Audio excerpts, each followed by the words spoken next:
Hey guys, MC Mura here, and today I've been thinking a lot about why are grapplers so weak in Street Fighter 6.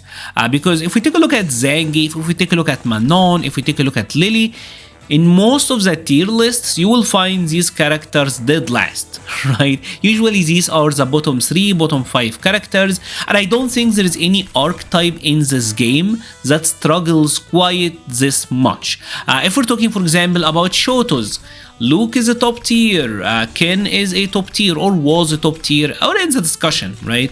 If we're talking about rush down characters, Cammy is usually considered to be one of the best. We got Rashid, who is also considered to be one of the best. These are amazing rush down characters. Yes, Jamie and Kimberly are not, but there are representatives of the archetype at the top, right? And the same will goes for zoners. Guile, top tier. JP, top tier. Maybe Dulcim isn't, but we know that the archetype can be successful in this game. So I'm really thinking a lot about why is it that grapplers specifically are the one archetype that is completely losing in this game, right? Because when you really take a look at the characters individually, they got a lot of strengths. Here, for example, we got Manon and we got Lily. And if I got level 5 with Manon and I go for one command grab, let's say here heavy command grab, right? This is 5 frame startup and bam, check this out. This did 37%. 37%. That is insane. Right? This could be the single most damaging command grab in the history of Street Fighter.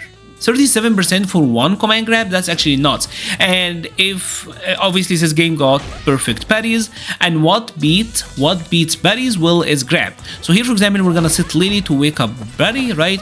I predict it, I go for the command grab. This is 42%, right? So Manon got potentially very damaging throws, and she also got some pretty good anti-airs, ones that are potentially rewarding as well. So if Lily is jumping and I go for the EX, right, this gave me a free juggle. The heavy kick as well version, this can give me really good juggles as well. So she does have pretty good things about her, and the same can be said about Lily. As a matter of fact, Lily's EX counter spire, this is potentially, not even potentially, this is the best move in the game. If we take a look at this move in a vacuum, it's totally insane. It goes through fireballs, which is nuts. It is, you can super cancel it into her level 2 super reliably. If the opponent happened to block, Lily still got plus frames, so she can immediately go for a command grab mix-up. If in the corner, if you got windstocks, you can use it in juggles. And because it's 3 hits as well, this breaks drive impact, so that is really great. The move is totally busted. In the context of Street Fighter, her EX counter spire, insane, right? And Lily also got a 4-frame uppercut with her enhanced uppercut. 4 frames. This beats the majority of save jumps in this game. You need to have specific save jumps for Lily, or just don't save jump her because her enhanced or wind DP is that good, right? So these two characters on paper do have some amazing value to them, but like I said, they don't work. And if you watch the Red Bull Committee tournament, the Idom versus Nephew match, it was sad. It was legit sad. This was one of the most depressing sets that I have ever watching a fighting game tournament, right? Because I know Idom can do amazing versus Nephew, but he got squashed. It was if you just seen the latest Monday Night Raw where The Rock had totally destroyed Cody Rhodes, this was a match. This was Yuri totally destroying Manon. I actually made a funny tweet about this a couple of months ago. It was insane. But Idom shouldn't get squashed this bad. What is going on? Why is this happening, right? And I think the main reason for this, the entire reason for this, is the lack of real Oki out of command grabs, right? Capcom made a very conscious choice with this game, and that is, you command grab someone, you don't get any real Oki, right? Now Manon, I guess you can say she can go for a drive rush heavy punch, but this loses to a bunch of options, and you don't get like a real situation. A lot of it is like guessing, right? None of it is guaranteed, right? None of it is I knock you down and now you have to guess. It's always like very light guesses. Like you can go for a fake like that, but then like you're baiting meter. You're spending meter just to get a bait and can be reacted to by some players, or you go for risky options. There is nothing that is as menacing as getting a heavy SPD with Zangief in Street Fighter 5. And I'm not saying everyone needs to have like super stupid situation, but I do think universally the idea that universally characters, if they command grabs, then they can get real okay. I think this is a bad design choice, because the entire idea of a grappler is they need to get in. Right now they typically have issues, right? They are typically characters who, like for example Manon, I don't got crouching medium kick into drive rush into plus frames. I don't got that, right?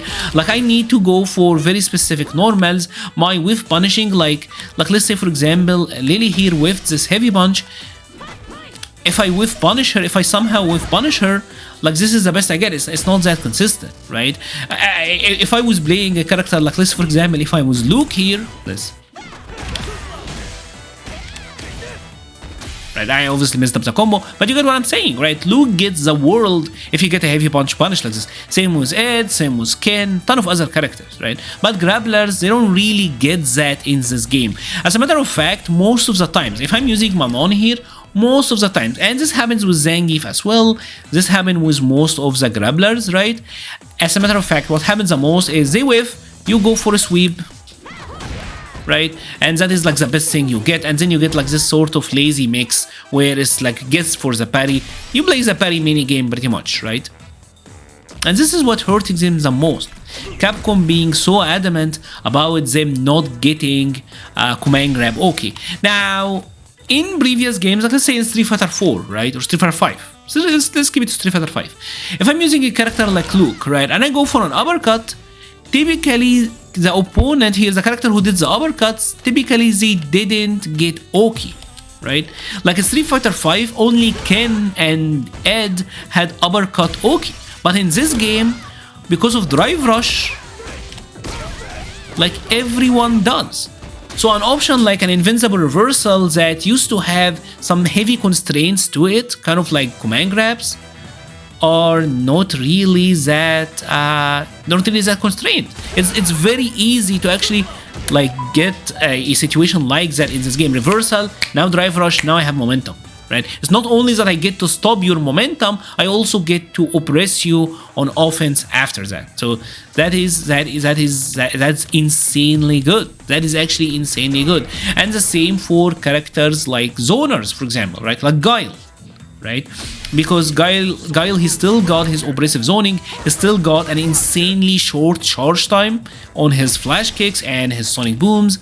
His pressure is still very good. He does have stuff like Drive Rush Bazooka Knee, which I don't know why that exists, but Guile also got insane ability to rush you out of his Fireball Drive Rush, right? Right, like for example, if I throw a sonic boom like that, right, like very easy can turn the defense, the zoning into offense, right? And he will then knock you back. And even after like something like the EX flash kick, he can still go for situations. What I'm saying is, after like an EX flash kick, all he need to do is a fireball and then he gets to initiate, right? So it's clear to me that Capcom didn't really restrain zoners that much. They didn't restrain Shotos that much. They didn't restrain rushdown characters, obviously. They're a very powerful archetype in this game. They didn't really restrain them that much. It's only grapplers where, oh no, command grab, you're getting punished, you're not getting real okay, right? So I think this is the first step that they need to do, right? Is actually gives these guys real okay out of command grabs. Now, I don't think Capcom should give them insane drive rush, because this is something I've seen a lot. Give these characters absurd, and that's not really the answer. I don't think we want grapplers to be like rushing down into command grab all day. That would make for an awful design. But I do think they need to have some sort of better OK situation. They need better reward on command grabs that will play to their archetype, right? Because these are characters, and remember, in this game, vitality and the vitality spread is not like the previous games. For example, in older games, zoners typically had lower HP, grapplers typically had higher HP, so they needed to take more risks to get in. But once they got in, they were relevant, they were powerful. In this game, I have friends, I have players. Like for example, I have a legend Guile player who will tell me, when I fight Manon, I don't fear the command grab, because if I take the command grab, I am back to the neutrals that I win, that I dominate, and that is the truth, right? Anyways, I would love to hear your thoughts about all of this. Why do you think grapplers are struggling so hard in Street Fighter 6? If you have enjoyed this video, please leave a like or a comment. It helps the channel so much. I will be leaving a link to the Patreon, Discord, Twitter, and Twitch pages in the description. Thank you so much for watching, and stay safe.